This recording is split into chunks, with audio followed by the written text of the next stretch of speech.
Nah, Dinat dan Henry melampaui pengukuran dasar.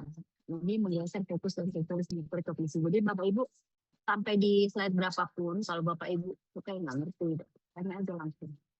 Ya, saya itu nggak mau slide harus habis ini, nggak habis juga kan nanti yang penting paham dulu ya kan, ya itu bisa dibaca lagi kalau yang waktunya udah habis tapi masih ada slide, ya udah nanti aja bisa, ya kan, yang penting ngerti dulu pelan-pelan ya.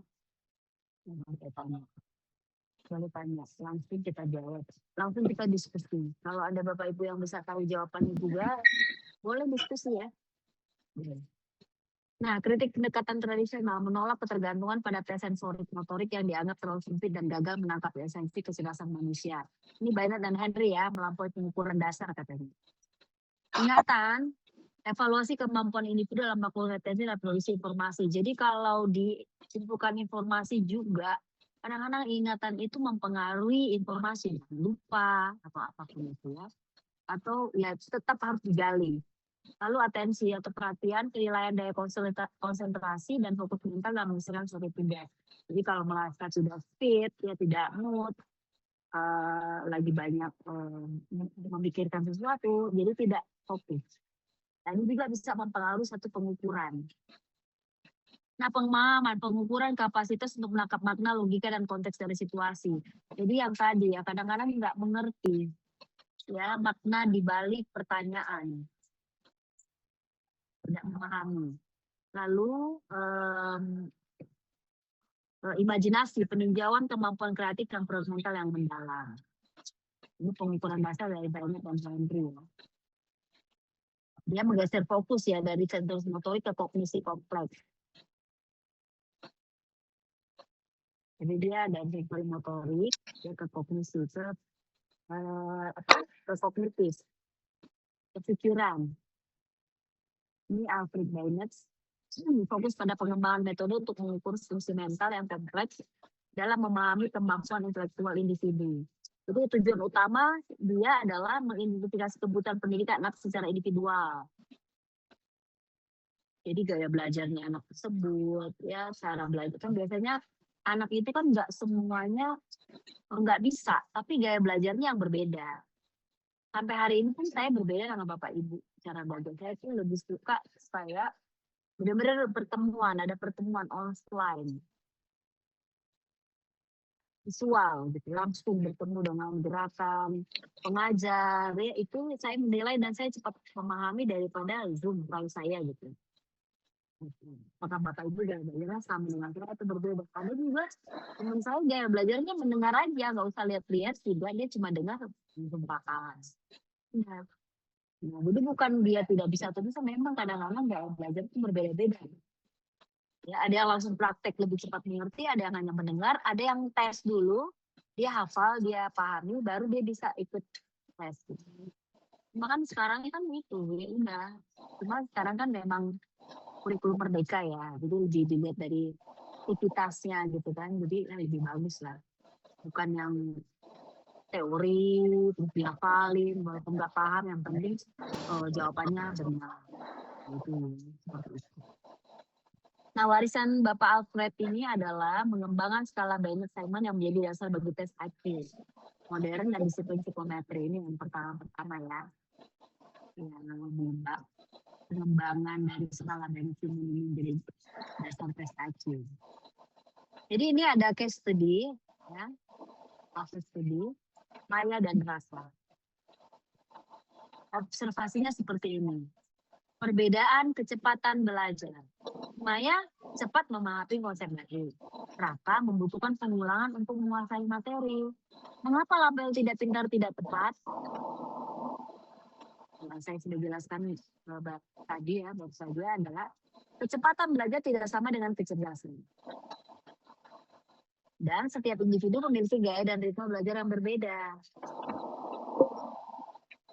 Nah, label negatif dapat menciptakan self-fulfilling prophecy yang membuat potensi siswa. Gitu. Jadi kita tuh biasakan dia, manapun kita berada tidak gampang melabel seseorang. Oh malas, oh bodoh, oh tidak paham, kita sudah melabel teman kita melabel saudara kita melabel anak-anak kita. Padahal gaya belajar anak pun itu akan berbeda ya, walaupun dia kembar. Perilaku akan berbeda, gaya belajar akan berbeda, cara menangkap sesuatu juga berbeda gitu.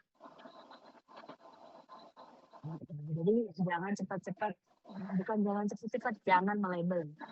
Ya, kalau kita belum tahu potensi seseorang atau apa yang dia miliki, ya, apa yang dia lewati, ya kita jangan melabel. Nah, evaluasi harus berbasis dan komprehensif, bukan berdasarkan observasi tunggal yang dilakukan. Selanjutnya, masalah tes individual. Ini ya masalahnya kalau tes individu ya, satu persatu berarti ya, perorangan. Masalahnya begini. Kesenjangan rasio satu psikolog harus menangani 1.000 peserta. Itu memungkinkan bisa. Kalau satu-satu dicek dulu. Antriannya panjang, proses yang tidak efisien, menyebabkan penumpukan peserta, ya, hambatan operasional, waktu tunggu yang lama, berdampak pada produktivitas dan pengalaman peserta. Lalu keterbatasan skalabilitas. Model evaluasi tradisional tidak mampu mengimbangi volume peserta yang besar. Ini kan dulu. Makanya sekarang ada alat ukurnya, ya, ada instrumennya, ada item-itemnya yang sesuai dengan konstruk apa yang diinginkan untuk memahami perilaku semua karyawan ini gitu. Konstruk apa yang diinginkan oleh satu perusahaan. Jadi harus satu konstruk, nggak beda-beda. Kalau satu-satu individu, psikolog akan periksa tes satu-satu ini gimana itu. Apalagi tidak menggunakan alat ukur, tapi dengan pemahaman zaman dulu, ya, mengikuti persepsi, latar belakang, pengalaman, baru menilai. Tentu hasilnya kan berbeda-beda. Ya memang hasil akan berbeda-beda, tetapi karena pertanyaannya juga sesuai dengan mood, sesuai persepsi, ya nggak valid, stabil. Makanya ada alat tes yang bisa digunakan khusus motivasi ini, untuk pola asuh, untuk perusahaan, ya, motivasi dalam bekerja, dalam kelompok, tim dalam bekerja seperti apa, itu dari teori yang digunakan untuk item-item. Emosinya juga, mentalnya juga gitu ditanyakan. Kecerdasan dalam psikotes juga kan ada kecerdasan di situ, ada mental pertanyaan di situ, semuanya ada. Perilaku, kepribadian, semuanya ada. Nah ini tinjauan untuk grup testing ya. Inovasi seleksi perang dunia pertama, latar belakang kebutuhan mendesak. Karena ini kan kebutuhan mendesak ya. Kalau perang itu kan udah lah, yang penting sehat, udah. Kelihatan fisiknya kuat, sehat, masih muda, ikut perang gitu kan. Tapi kalau kita lihat itu kan ada tes fisiknya kan, tes fisik juga, tapi sebenarnya tes psikolognya juga ada. Nah, konteks psikologis mobilisasi besar-besaran selama perang dunia satu menuntut metode klasifikasi yang cepat dan efisien. Lalu tantangannya adalah kebutuhan untuk melanjutkan calon tentara dalam waktu singkat guna menentukan penempatan tugas yang tepat. Lalu transformasi metodologi. Pergeseran paradigma, transisi dan asesmen individual satu lawan satu, kemudian ke pengujian kelompok kompleksitas. Efisiensi skala memungkinkan evaluasi simultan terhadap perubahan rekrutan, mengoptimalkan alokasi sumber daya manusia di negara tersebut. Lalu dampaknya menjadi standar dasar bagi pengembangan instrumen psikometri modern untuk seleksi personel massal. Seperti ini. Karena kebutuhan itu ya adalah perubahan. Karena masa-masa itu kan setiap situasi itu kan berubah ya, dari masa ini ya, masa generasi boomers ya, langsung ke generasi X, Z, itu kan kebutuhannya kan berbeda-beda ya. Lalu kebanyakan juga alat ukur kita tuh masih Mary punya luar negeri apa gitu ya. Asosiasi psikologi ya. Masih menggunakan sistem WES. Nah, sebenarnya alat ukur itu kita budaya juga udah berbeda. Nah, kebutuhan-kebutuhan itu hanya diciptakan banyak sekali alat ukur sesuai kebutuhan ya, bukan asal-asal buat gitu. Nah, Bapak Ibu nanti seperti itu. Sesuai dengan makanya ada penelitian terlebih dahulu. Ya, ketika penelitian itu ada hasilnya, nah alat ukur itu akan digunakan, teori itu akan digunakan, item-item itu akan digunakan dan akan mendapatkan hasil. Jadi gitu transformasinya ya, metodologi itu metode penelitian itu alat itu bertransformasi Bapak Ibu, sesuai generasi. Nah kalau sekarang udah generasi apa ya? Kan banyak transformasi. Itu kita cari perbandingan ilmu penelitiannya. Nah, Bapak Ibu juga akan menggunakan ya banyak strategi ketika nanti magang. Bapak Ibu kan nanti kalau di semester 5 akan mulai magang ya. Iya, semester 7 sorry. Semester 7 kalau bentar lagi ya gitu.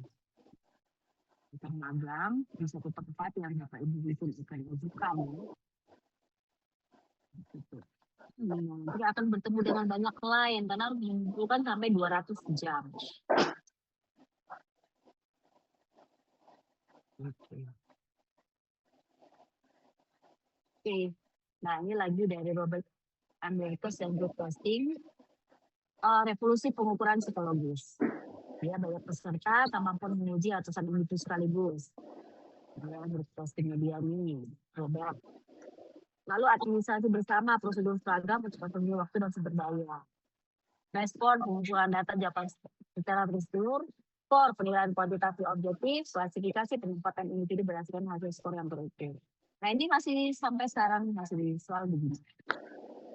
Nah, psikolog ketika juga psikolog untuk mengukur kecerdasan ya atau kesiapan siswa untuk masuk di sekolah gitu ya, masuk ke sekolah.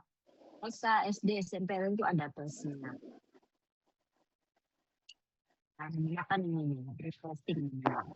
Lalu efisiensi pengukuran massa kunci untuk memproses populasi besar secara cepat, akurat, dan sistematis.